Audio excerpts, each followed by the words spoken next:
എല്ലാവർക്കും നമസ്കാരം. ജയ് സ്റ്റോക്സിന്റെ പുതിയൊരു എപ്പിസോഡിലേക്ക് എല്ലാവർക്കും സ്വാഗതം. കഴിഞ്ഞ തവണത്തെ എപ്പിസോഡിന്റെ ബാക്കി ഭാഗമായിട്ടാണ് ഞങ്ങളിത് ചിത്രീകരിക്കുന്നത്. നമ്മളുടെ കൂടെ ജോയിൻ ചെയ്യുന്നു കോട്ടയം ഭാരത് ഹോസ്പിറ്റലിലെ സീനിയർ കൺസൾട്ടന്റും പ്ലാസ്റ്റിക് സർജനുമായ ഡോക്ടർ ശങ്കർദാസ്. നമസ്കാരം. അപ്പൊ ഇന്ന് ഞങ്ങൾ ഡിസ്കസ് ചെയ്യുന്നത് ചെറുപ്പക്കാരായ ആൺകുട്ടികളും പുരുഷന്മാരും ഫേസ് ചെയ്യുന്ന ഒരു പ്രോബ്ലത്തെ കുറിച്ചാണ്. ഗൈനക്കോമാസ്റ്റിയ. നിങ്ങൾ കേട്ടിട്ടുണ്ടായിരിക്കും അല്ലേ? മാൻ ബൂബ്സ് എന്ന് പറയും, പുരുഷന്മാരുടെ സ്തന വളർച്ച എന്നൊക്കെ പറയും, അമിതമായി വളർച്ച എന്നൊക്കെ പറയും. അപ്പം എന്താണ് ഗൈനക്കോമാസ്റ്റിയ, എന്തുകൊണ്ടാണ് ഇത് ഉണ്ടാവുന്നത്?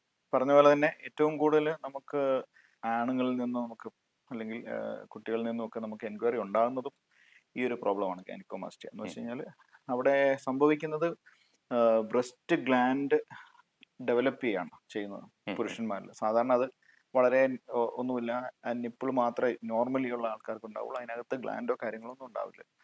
അപ്പം ഈ ഒരു അവസ്ഥയിലേക്ക് വരുമ്പം ഫീമെയിൽസിൽ ഉണ്ടാകുന്ന നോർമൽ ബ്രസ്റ്റിൽ ഒരു പാൽ ഉൽപ്പാദിപ്പിക്കുന്ന ഗ്രന്ഥി, അതാണ് നമ്മൾ ഗ്ലാൻഡ് എന്ന് പറയുന്നത്.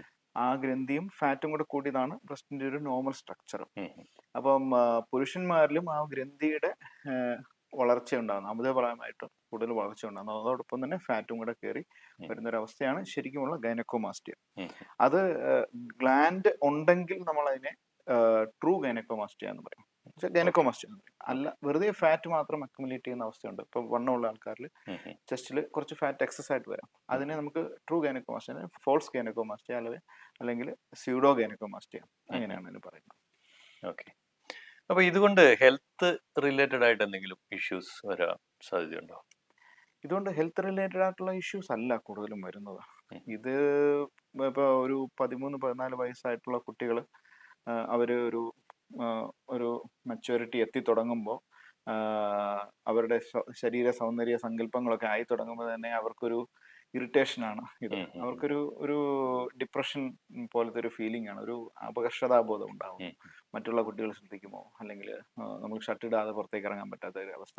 അങ്ങനെ അവർക്കൊരു ഒരു എംബാരസ്മെന്റ്, ഒരു സോഷ്യൽ എംബാരസ്മെന്റ്, അതാണ് അവരുടെ ഏറ്റവും വലിയ പ്രശ്നം. ഇത് വലുതാകുമ്പോഴും അത് അതേപോലെ തന്നെ കണ്ടിന്യൂ ചെയ്യുമ്പോൾ ഇവർക്കുണ്ടാകുന്ന ഒരു ലാക്ക് ഓഫ് സെൽഫ് കോൺഫിഡൻസ് വരും. ഇപ്പം ഒരു പൊതുവേദിയിലേക്ക് നമ്മൾ സെൽഫ് പ്രസന്റേഷൻ വേണ്ടി വരുന്ന ഒരവസ്ഥയിൽ അപ്പം ഇതിലേക്ക് കൂടുതൽ ശ്രദ്ധ പോകുമോ എന്നുള്ള ഒരു കോൺസെൻട്രേഷൻ. അപ്പം പ്രസന്റേഷൻ പോലെയുള്ള മറ്റുള്ളവരെ അഭിമുഖീകരിക്കേണ്ട പ്രശ്നങ്ങളൊക്കെ ഉള്ള സിറ്റുവേഷൻസ് ഒക്കെ വരുമ്പോൾ ചിലപ്പം ഇവർക്ക് ഒരു ലാക്ക് ഓഫ് കോൺഫിഡൻസ് വരും.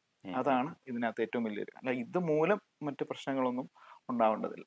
എൻ്റെ അടുത്ത് വരുന്ന കുട്ടികളെ കൊണ്ട് വരുന്ന പേരൻസ് കൂടുതലും ചോദിക്കുന്ന, ഡോക്ടർ ഇത് ഓപ്പറേറ്റ് ചെയ്തില്ലെങ്കിൽ അല്ലെങ്കിൽ ഇത് ചികിത്സിച്ചില്ലെങ്കിൽ ഇതുകൊണ്ട് എന്തെങ്കിലും പ്രോബ്ലം ഭാവിയിൽ ഉണ്ടാകുമോ? ഇത് ചികിത്സിച്ചില്ലെങ്കിൽ ഹെൽത്ത് റിലേറ്റഡ് ആയിട്ടുള്ള ഇഷ്യൂസ് ഒന്നും ഭാവിയിൽ ഉണ്ടാകത്തില്ല. പക്ഷെ ഇത് ഒരു മാനസികമായിട്ടുള്ള ഒരു പ്രോബ്ലമാണ് ഉണ്ടാക്കുന്ന കുട്ടികളുടെ. അത് മാത്രമാണ് ഇതിനകത്തുള്ളത്. അതെ, അബ്സല്യൂട്ട്ലി.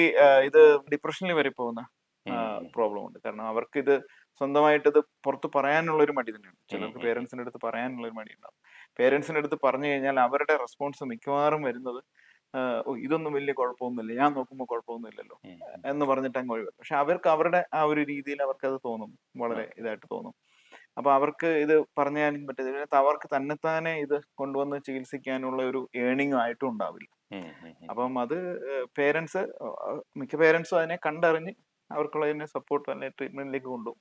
ചില ആൾക്കാർ ഇതിനെ ഹെൽത്ത് റിലേറ്റഡ് ഒരു പ്രോബ്ലം ഇല്ല എന്ന് കാണുമ്പോൾ ചിലപ്പോൾ കുഴപ്പമില്ല, നമുക്ക് നോക്കാന്നുള്ള രീതിയിൽ അങ്ങനെ പോകുന്നവരുണ്ട്. ഇത് ബേസിക്കലി എന്തുകൊണ്ടാണ് ഇത് ഉണ്ടാവുന്നത്?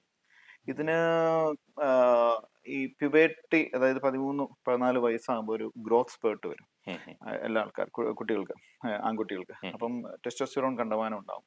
അപ്പൊ അങ്ങനെ വരുമ്പം ടെസ്റ്റോസ്റ്റിറോൺ കണ്ടമാനം ഉണ്ടാകുമ്പം കുറച്ച് ഈസ്ട്രജൻ പ്രൊഡക്ഷൻ ഉണ്ട്, കുറച്ച് കൂടും. കുറച്ച് ടെസ്റ്റോസ്റ്റിറോണിന്റെ കൺവേർഷൻ വരുമ്പോൾ ഈസ്ട്രജൻ പ്രൊഡക്ഷൻ ഉണ്ടാവും. ചില ആൾക്കാർ അത് കൂടുതലായിരിക്കും. ചില ആൾക്കാരുടെ ഗ്ലാൻഡ് കുറച്ചും കൂടി സെൻസിറ്റീവ് ആയിരിക്കും.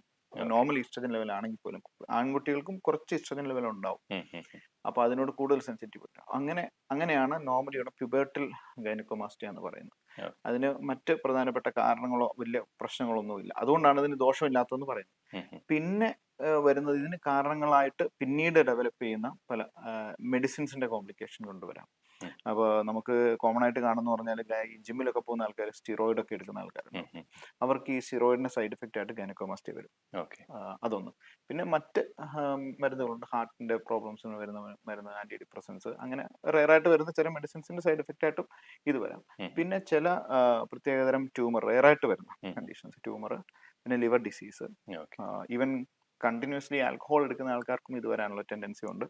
പിന്നെ പുരുഷന്മാര് പ്രായം ചെല്ലുമ്പോൾ ടെസ്റ്റോസ്റ്ററോൺ ലെവൽ കുറയും, അപ്പോഴും ഇത് വരാനുള്ള സമയം ഇതുണ്ട്. പിന്നെ വണ്ണം കൂടുമ്പോൾ ഒബീസ് ആയിട്ടുള്ള ആൾക്കാർക്ക് പൊതുവേ ചെസ്റ്റ് ഇങ്ങനെ മൊത്തത്തിൽ വണ്ണം വെക്കുമ്പോൾ ഈ ടെസ്റ്റോസ്റ്ററോണിനെ കൺവേർട്ട് ചെയ്ത് ഈസ്ട്രജൻ ആക്കാനുള്ള ഹോർമോൺ ഒരു എൻസൈം ഉണ്ട്, അരോമാറ്റേസ് എന്ന് പറഞ്ഞാൽ, അതിന്റെ ലെവൽ കൂടുതലായിരിക്കും, ഫാറ്റ് സെൽസിലാണ് കാണുന്നത്. അപ്പം അവർക്കും അതും ഒരു കാരണമായിട്ട് എടുക്കാം. മെജോറിറ്റിയും നമുക്ക് കാണുന്നതിന് പ്രത്യേകിച്ച് ഒരു കാരണം പോയിന്റ് ചെയ്യാനുണ്ടാവില്ല. അപ്പൊ അങ്ങനെയുള്ളതിന് നമുക്ക് ഇഡിയോപ്പതിക് എന്നാണ് പറയുന്നത്. അപ്പം ഇതൊക്കെയാണ് ഇതിന്റെ ഒരു കാരണങ്ങൾ. ഇതിനി വരാതിരിക്കാനായിട്ട് അല്ലെങ്കിൽ പ്രിവെൻഷനായിട്ട് ചെയ്യാൻ പറ്റുന്ന എന്തെങ്കിലും കാര്യങ്ങളുണ്ടോ? ഇല്ല, ഇത് അങ്ങനെ പ്രിവെന്റ് ചെയ്യാനായിട്ട് നമുക്ക് ഒന്നും ചെയ്യാൻ പറ്റില്ല. കാരണം ഇത് എപ്പോഴാ വരുന്നത്, നമുക്ക് യൂഷ്വലി ഒരു പ്രിബേർട്ട് ഞാൻ പറഞ്ഞല്ലോ, ആ ഒരു സമയത്താണ് ഇതൊരു നോർമലി വരുന്നത്. അതിനെ നമുക്ക് പ്രിവെന്റ് ചെയ്യാനായിട്ട് പ്രത്യേകിച്ചൊന്നും അങ്ങനെ ചെയ്യാൻ പറ്റില്ല.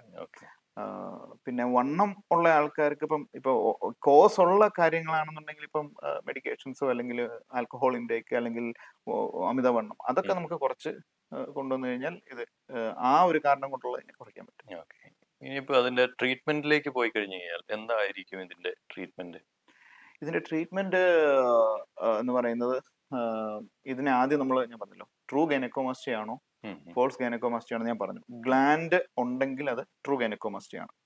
അപ്പൊ ഗ്ലാൻഡ് ഇല്ലാത്തത് ഫോൾസ് ഗൈനക്കോമാസ്റ്റിയ. അത് തിരിച്ചറിയുന്നതിന്റെ ഒരു ആവശ്യം എന്താണെന്ന് വെച്ച് കഴിഞ്ഞാൽ, ഫോൾസ് ഗൈനക്കോമാസ്റ്റിയ ആണെങ്കിൽ നമുക്ക് ഈവൻ നന്നായിട്ട് വർക്കൗട്ട് ചെയ്ത് ജിമ്മിൽ ഈ ഉണ്ടാകുന്ന കുട്ടികളെല്ലാം ആദ്യം ട്രൈ ചെയ്യുന്നത് ഇത് വർക്കൗട്ട് ചെയ്യും, ജിമ്മിൽ പോകും, ഡയറ്റ് ചെയ്യും. പക്ഷെ ട്രൂ ഗൈനക്കോമാസ്റ്റിയ ആണെന്നുണ്ടെങ്കിൽ ഈ പറയുന്ന ഗ്ലാൻഡ് അവിടെ നിൽക്കുന്നത് കൊണ്ടും ആ ഗ്ലാൻഡിനകത്തെ ഫാറ്റും ഇത് എങ്ങനെ നമ്മൾ വർക്കൗട്ട് ചെയ്താലും ഒന്നും ചെയ്താലും ഇത് പോകത്തില്ല. കാരണം ഫീമെയിൽസിൽ കണ്ടിട്ടില്ലേ, വെയിറ്റ് ലിഫ്റ്റ് ചെയ്യുന്ന അല്ലെങ്കിൽ ഈ അത്ലറ്റിക് ആയിട്ടുള്ള ഫീമെയിൽസിനും ബ്രസ്റ്റ് അവർക്ക് അതുപോലെ തന്നെ റീറ്റെയിൻ ചെയ്യും എന്ന് പറഞ്ഞ പോലെ തന്നെയാണ് ഇത്. നമ്മൾ എങ്ങനെ വെയിറ്റ് ഇത് കുറച്ചാലും ട്രൂ ഗൈനക്കോമാസ്റ്റിയ ആണെങ്കിൽ അത് പോകില്ല. അതേസമയം ഫോൾസ് ആണെന്നുണ്ടെങ്കിൽ അതിനകത്ത് ഫാറ്റ് മാത്രമേ ഉള്ളൂ. അങ്ങനെയുള്ള ആൾക്കാരിൽ നമ്മൾ ഡയറ്റ് എക്സസൈസ് ചെയ്ത് കഴിഞ്ഞാൽ അത് പൂർണ്ണമായിട്ടും മാറും. മനസ്സിലായോ? അപ്പൊ അത് നമുക്ക് ആദ്യമേ തിരിച്ചറിയണം. എന്നിട്ട് നമുക്ക്, പക്ഷെ അത് ക്ലിനിക്കലി നമുക്ക് തിരിച്ചറിയാം, അൾട്രാസൗണ്ട് ചെയ്തിട്ട് വേണമെങ്കിൽ തിരിച്ചറിയാം. സെൽഫ് ഇവാലുവേഷൻ ചെയ്യണമെന്നുണ്ടെങ്കിൽ നമുക്കൊന്ന് പിൻ ചെയ്ത് നോക്കി കഴിഞ്ഞാൽ ഏകദേശം അറിയാൻ പറ്റും. നമ്മൾ നോർമലി ഇവിടെ പിൻ ചെയ്യുന്നതും ഫാറ്റ് മാത്രം ഉള്ളിടത്ത് പിൻ ചെയ്യുന്നതും ഇവിടെ ഈ ഗ്ലാൻഡ് ഉള്ളിടത്ത്, അത് ഗ്ലാൻഡ് ഉണ്ടെങ്കിൽ ഈ ഒരു ഇതിൽ നിന്ന് കുറച്ചുകൂടെ വ്യത്യാസം ഉണ്ടാകും. കുറച്ചുകൂടെ ഒരു ഹാർഡർ, ഒരു ഫേമർ ഒരു സാധനം അതിനകത്ത് ഇരിക്കുന്നതായിട്ട് ഫീൽ ചെയ്യാൻ പറ്റും. അതാണ് ഒരു ഇത് നമുക്ക് സെൽഫ് ഇവാലുവേറ്റ് ചെയ്യണമെന്നുണ്ടെങ്കിൽ നമ്മുടെ അടുത്ത് വരുമ്പോൾ നമുക്ക് ക്ലിനിക്കലി ഇവാലുവേറ്റ് ചെയ്യാൻ പറ്റും. പിന്നെ വേണമെങ്കിൽ അൾട്രാസൗണ്ട് പോലുള്ള കാര്യങ്ങൾ ചെയ്യാം. പക്ഷെ യൂഷ്വലി ചെയ്യാറില്ല, ക്ലിനിക്കൽ ഇവാലുവേഷൻ ആണ് ചെയ്യുന്നത്. അപ്പൊ ഇത് തിരിച്ചറിയുക. ഫാറ്റ് മാത്രമേ ഉള്ളൂ എന്നുണ്ടെങ്കിൽ ഏറ്റവും നല്ലത് സർജറി ഒന്നും വേണ്ട, നമുക്കൊന്ന് ഒരു വെയിറ്റ് റിഡക്ഷൻ ചെയ്ത് എക്സസൈസ് ചെയ്ത് കഴിഞ്ഞാൽ മാറും. ഇനി ട്രൂ ഗൈനക്കോമാസ്റ്റിയ ആണെങ്കിൽ ട്രീറ്റ്മെന്റ് ഓൾവേസ് സർജിക്കൽ ട്രീറ്റ്മെന്റ് ആണ്. അതിന് ഷുവർ ഷോർട്ടായിട്ട് ചെയ്യാൻ പറ്റും. ഈ വെരി ഇയർലി വരുന്ന, നമുക്ക് ആദ്യമേ ഒരു 6 മാസത്തിനുള്ളിൽ ഡിറ്റക്ട് ചെയ്താൽ ചില മെഡിക്കേഷൻസ് കൊണ്ട്, ആന്റി ഈസ്ട്രജൻ മെഡിക്കേഷൻസ് കൊണ്ട് പോകും. പക്ഷെ അത് 100% പറയാൻ പറ്റില്ല.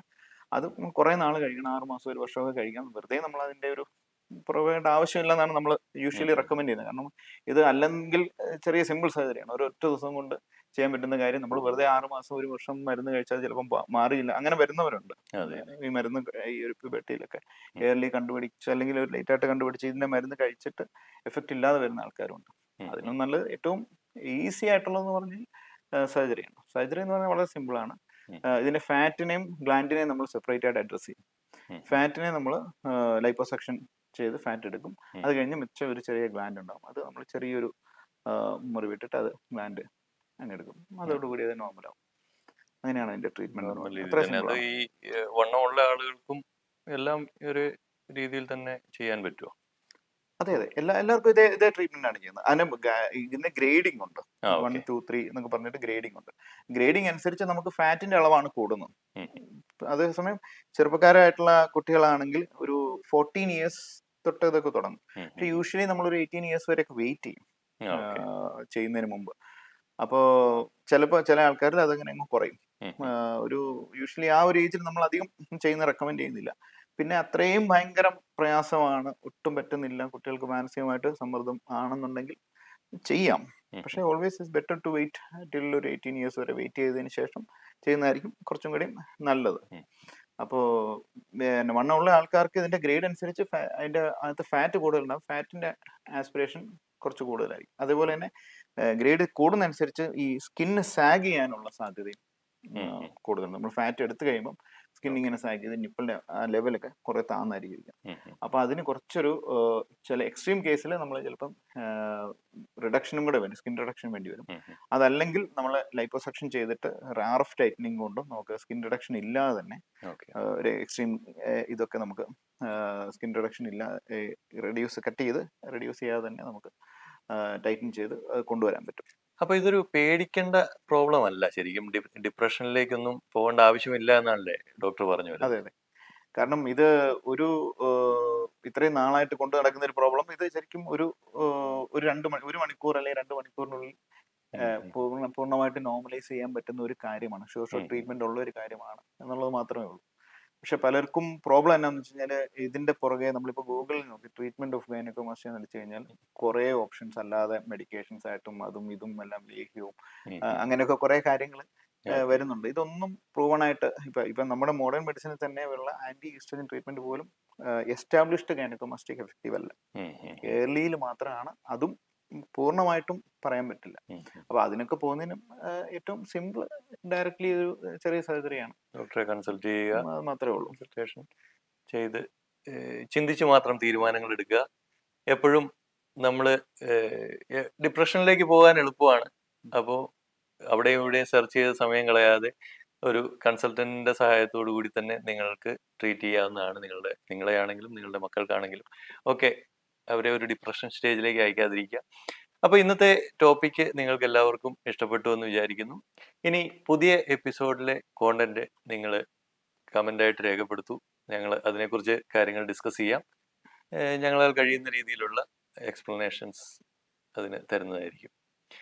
അപ്പം വീണ്ടും കാണും വരെ താങ്ക്സ് ഫോർ വാച്ചിങ്.